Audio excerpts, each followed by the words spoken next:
History often gets the last laugh, especially when those who cannot remember the past are condemned to repeat it.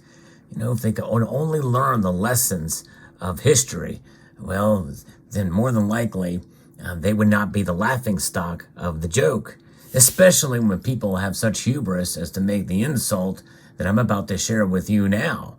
So let's explore.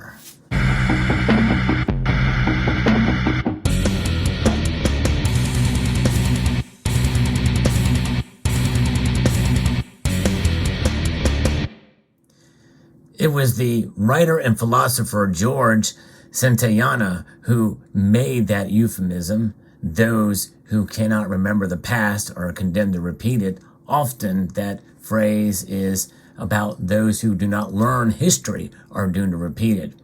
But I think there's a difference between those two sayings, because you can have learned history and know it, but then just forget about it. And I think that's what's happening here with this very famous billionaire who made his money not from being stupid, not from not knowing history, but maybe forgetting about it, or maybe just setting it aside.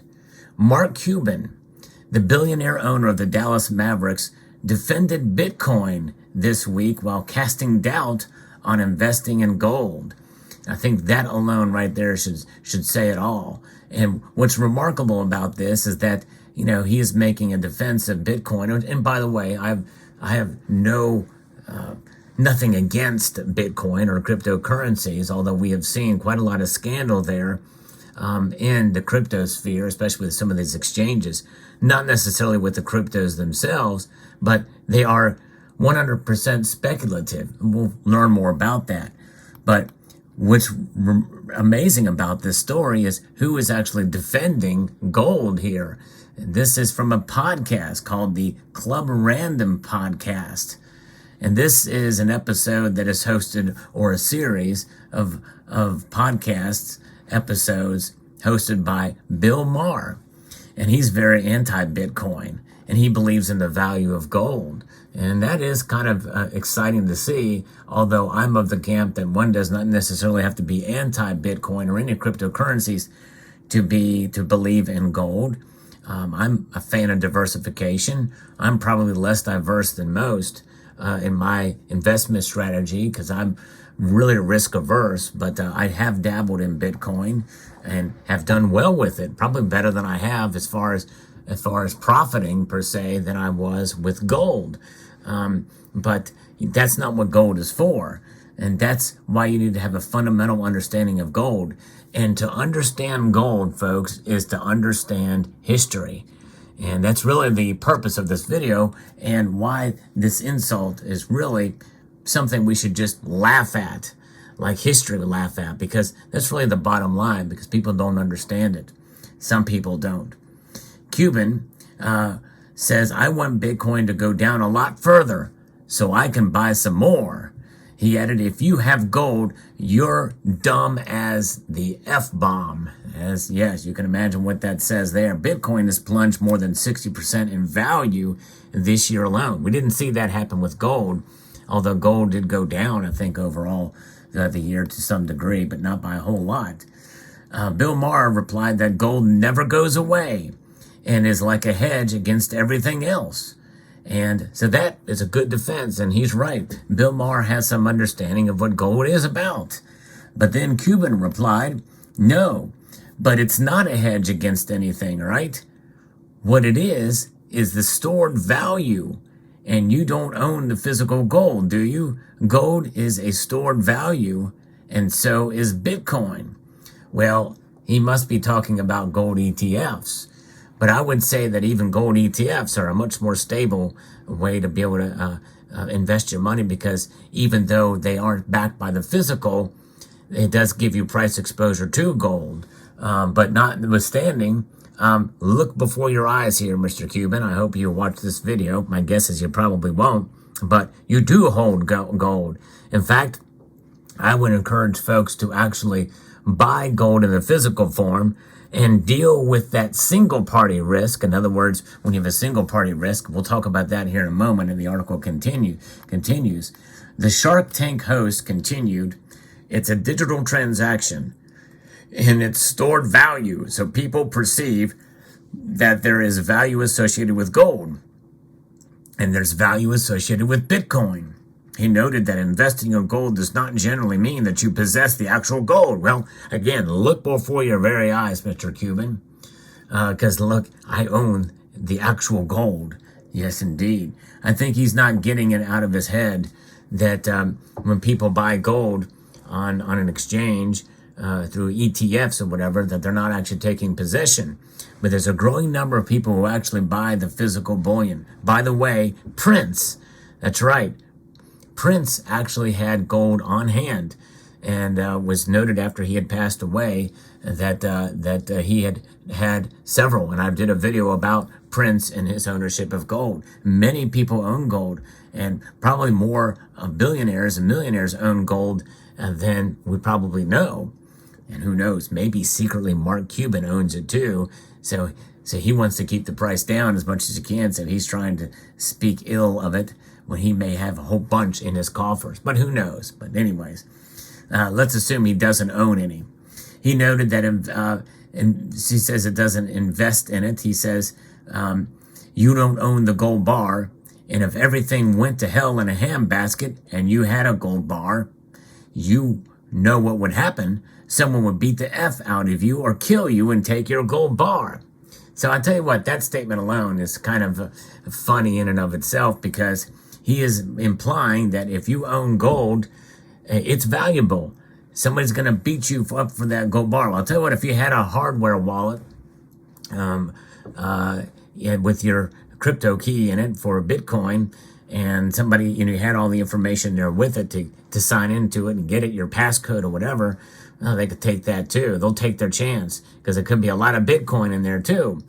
But notwithstanding, he's right with his statement there. He is saying that this single party risk, which is a real thing, single party risk rather than counterparty risk, of you holding that gold means that somebody's going to beat the F out of you. Well, I tell you what, or maybe even kill you and take the gold bar. Well, in order to do that, they would have to kill, and they would have to be better armed than I am. And there are ways to protect your gold. And if you're a billionaire, there's a lot of ways. You can probably rest easy at night knowing that you have the gold. But obviously, security is a very serious thing, and one should go through the utmost level, and almost, in fact, I will say, be paranoid to protect your gold, as I have done and others have done.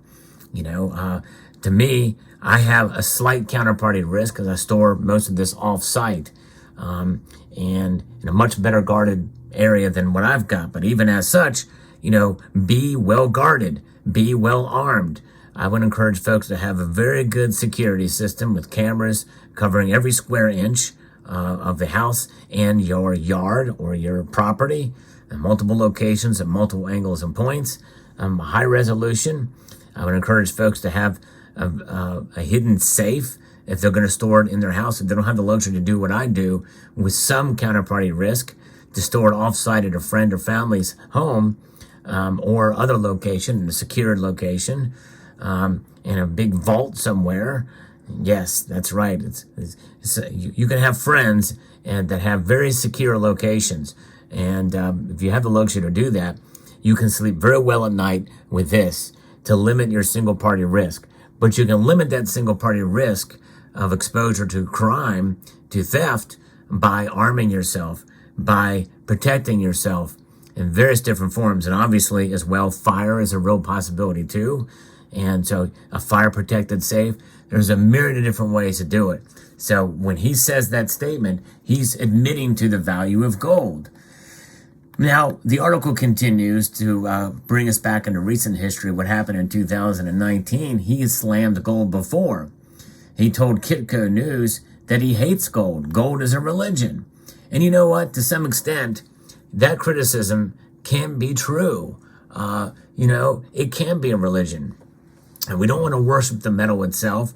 We don't want to, I don't think that it is wise for us to wish for collapse and calamity so that gold goes to the moon so that we can be right about what's going to be happening, because gold is the ultimate form of money. It is the money that has tested the the bonds of time, through epochs, through generations, and through history. Gold has survived it all. We should not wish for the worst to happen in order to prove our point. Because if we are essentially serving an apocalyptic religion. And I'm not about that. I'm for success in spite of what they are doing with our monetary system. They're doing about everything wrong with it as possible, but yet it's still surviving. And by the way, I'm of the mind that it could survive for quite a number of years longer, and maybe even longer than that. I think they're going to reset the currencies. I think there's going to be central bank digital currencies that are be coming down the pike. And they're going to somehow make it work. We have a compliant society. There's less testosterone in our society now than ever before per capita. And I really think that's part of the problem, but that's a whole nother story. But as for me, I believe in gold, and I believe in protecting my gold and protecting myself and protecting my financial security as well. And that's where gold comes in. But nonetheless, Cuban has recently weighed in on cryptocurrency exchanges FTX's collapse, which has sent shockwaves through the industry, as we know. He says, I don't know all the details, but if I were him, I'd be afraid of going to jail for a long time. It sure sounds bad. I've actually talked to the guy, and I thought he was smart, but boy, I had no idea he was going to take other people's money and put it into his personal use. It sure seems like that's what's happened. Well, I'll tell you what, he doesn't sound like Mark Cuban's a very good judge of character. So if he's not a very good judge of character, he's not a very good judge of hard assets and not a very good judge of monetary history either. So that's another funny aspect of this. But despite the FTX collapse, Cuban said he still believes in crypto's potential. Separate the signal from the noise, he suggested. There's been a lot of people making a lot of mistakes, but it doesn't change the underlying value. Well, you can pretty much say that about any and everything. Shoot, the gold standard had a lot of problems with it too. Anything that humans touch can be corrupted.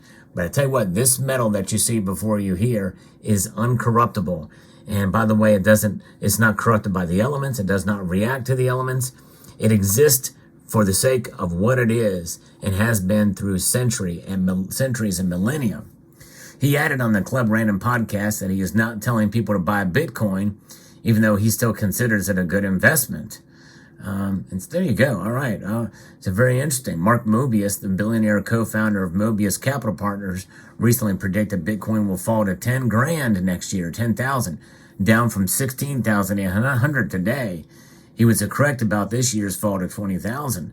So we could see Bitcoin fall even further. That bubble may pop. But gold is not going to lose 50% of its value anytime soon. And gold is a stable store of wealth.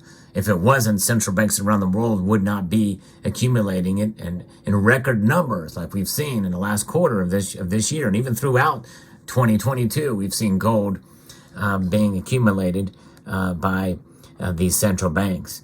It would not be considered a Tier 1 asset as measured by the Bank of International Settlements in April 2019, up from a Tier 3 investment, putting it up to and on par with the top world reserve currencies around the world. So there you have it. Gold is a stable store of wealth. No matter how much money you have, you cannot change the fact that gold is a stable store of value. It is a monetary metal. It is a way to protect yourself from all the insanity that has been going on and will continue to happen at some level, in some way, shape, or form. Gold. It is something that I believe in, and I believe in it not in a religious sense. I believe in it in a practical sense, even though it is mentioned many times in the Bible. But nonetheless, there it is. So let me know what your thoughts are on Mark Cuban's great insult here about Bitcoin and about precious metals in general. And let me know what your thoughts are on this video. I'd like to extend a multitude of gratitude to all of you for taking the time to watch and to encourage you to please rate, share, comment, and get you a little bit of gold.